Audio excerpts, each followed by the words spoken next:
বিরতিহীন। Please continuously আমি কথা বলবো 15 মিনিট। এর মধ্যে আপনাদের চোখ এবং কান খোলা থাকবে, আর অনেক প্রশংসিত একটা জিনিস, তার নাম মুখ, বন্ধ থাকবে। এবং আমরা সুন্দর হয়ে বলবো, সুন্দর হয়ে বলবো। ওকে, সবাইকে আমার পক্ষ থেকে আবারও সালাম, আসসালামু আলাইকুম। সবাই আমরা ভালো আছি? সবাই আমরা ভালো আছি? বলে আলহামদুলিল্লাহ। আমি যে কথাগুলি বলার জন্য আপনাদেরকে এই কঠিন, অসুন্দর এবং আরামদায়ক নয়, আনকমফোর্টেবল জায়গা বলা হয়, সেরকম একটা জায়গায় নিয়ে বসে রাখছি। আপনারা কি অখুশি হয়েছেন? এসিগুলো সব বাড়াই দেবো, আপনারা চোখ বন্ধ করে কিছুক্ষণ ঘুমাবেন। সুন্দর, যেখানে ঘুম ধরে বুঝতে হবে সেই জায়গাটা ভালো, রাইট? যে গাড়িতে আপনি ভ্রমণ করবেন সেই গাড়িটা যদি ড্রাইভার ভালো হয়, ড্রাইভিংটা ভালো হয়, আপনি দেখবেন নিমিশে ঘুমিয়ে গেছেন। আর যদি একটু পর পর আবার একটু পর তাহলে আপনার ঘুম হবে না, মনে হবে কখন গাড়ি অ্যাক্সিডেন্ট করে। আর যদি মনে হয় ঘুম হচ্ছে না, ঘুম ধরছে না, ঘুম আসছে না, তাহলে বুঝতে হবে গাড়ি বা ড্রাইভিং বা ড্রাইভার কোনটাই ভালো না। ওই ড্রাইভার ভালো যে ড্রাইভিং এর কারণে আপনার ঘুম আসছে। এখানে একটা জিনিস বলা যেতে পারে, পৃথিবীর সেই বেশি সবচেয়ে সুখী মানুষ যার ঘুম হয়, কারণ যে ঘুমাতে পারে না তার সে দুঃখী কেউ নেই। আমরা মনে করি যে না খেয়ে আছে সে দুঃখী, আমরা মনে করি যে হয়তো বস্ত্রহীন, অন্নহীন, বাসস্থানহীন সে দুঃখী। নো, তার চেয়েও দুঃখী সে যার রাতে বা কখনো ঘুম হয় না। অনেক আছে, অনেক কিছু আছে, বাট রাতে ঘুম আসছে না, ট্যাবলেট কেউ ঘুমাতে পারছে না। আমি মনে করি হি ইজ সো আনহ্যাপি। তোমার আমার সাথে একমত? তুমি দেখবে তোমার রাতে যদি ঘুম না হয়, মনটা খুব ছটফট করে, শরীরটা খুব খারাপ হয়, আমরা কথা না বলি, এবং কোনো কাজে মন বসে না। এমন সময় তোমার এক বান্ধবী তোমাকে ফোন করলো, বান্ধবী কেমন আছো? ভালো না। কি হয়েছে? জানি না।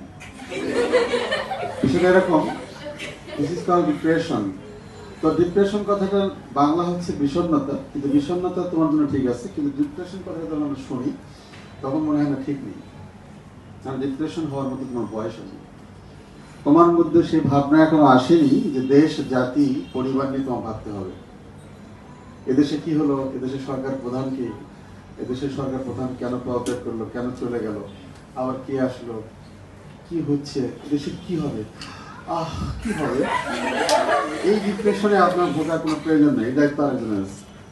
আপনার ডিপ্রেশন এরকম যে আপনি পড়তে চেয়েছিলেন 3 ঘন্টা, পড়েছেন 2 ঘন্টা, 1 ঘন্টা পড়তে পারেননি, আপনার বাসায় মেহমান এসে আপনাকে ডিস্টার্ব করেছে, সেক্ষেত্রে আপনি ডিপ্রেশনে ঢুকবেন। বলতেও পারছি না, সইতেও পারছি না। আমার অনেক মেহমান বাসায় আসার পরে মোবাইলটা নিয়ে হ্যাঁ হ্যাঁ বলছি বলছি বলছি, কেমন আছেন ভাই? ভালো তো? বললাম যে আপনাকে বলছি কতটা কাজ করতে, কেন করেন নাই? আচ্ছা ঠিক আছে, পরে কথা বলবো। মানে ফোনে মনে হয় ফোনটা রেখেও যদি বলতো সুন্দর হইতো। এরকম কিছু পাবলিক আছে না, যাদের কথার কারণে আপনার ডিস্টার্ব হচ্ছে। অথবা আপনি পড়ছেন, আপনার পড়ার রুমে গিয়ে নক করার প্রয়োজন নাই, হ্যাঁ তুমি কি করতেছো? আজব কাহিনী, আজব কাহিনী, দেখতেছে পড়তেছে, কি করতেছে। এই জন্য এক ভদ্রলোক বাজারে ব্যাগ নিয়ে বাজারে যাচ্ছে, একজন জিজ্ঞেস করে ভাই কোথায় যান? ফুটবল খেলতে। দেখতেছে বাজারে ব্যাগ নিয়ে যাইতেছে, কোথায় যান? তো সেরকম আপনাকে যারা ডিস্টার্ব করে এরকম কিছু বলতে পারছেন না, ওই রকম সময় আপনি ডিপ্রেশনে ভুগতে পারেন। ইস, আগামীকাল পরীক্ষা, আমার পড়ার কথা ছিল 6 ঘন্টা, আমি 3 ঘন্টা পড়াবার করতে পারছি না। আম্মু আব্বু আপনাকে জোর করে কোথাও নিয়ে গেছে, সেখানে আপনি মানে আসতে চাচ্ছেন, মানে পারছেন না, আপনাকে আসতে দিচ্ছে না, তোমাকে ওখানে কোনো কারণে থাকতে হচ্ছে, এখানে আপনার tension. This is called depression. এই ডিপ্রেশনে ভুগবেন, কিন্তু দেশ, জাতি নিয়ে, পরিবার নিয়ে, সমাজ নিয়ে আপনার ডিপ্রেশন আর কিছু নেই, এবং জীবন সম্পর্কে আপনি কিছুই জানেন না এখন। অর্থাৎ জীবনের জন্য আপনার ডিপ্রেশন হওয়ার কোনো প্রয়োজন নেই।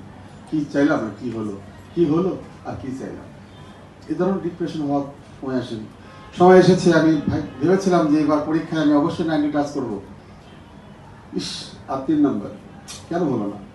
এই কারণে হয়নি, এই কারণে তো ডিপ্রেশনে ভুগবেন।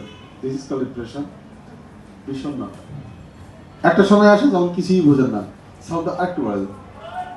একটা সময় আছে ডিপ্রেশনটা এমন যে আপনি কিছু জানেন না, বোঝেন না, বুঝতে চাচ্ছেন না, বুঝেও সেটা হচ্ছে না।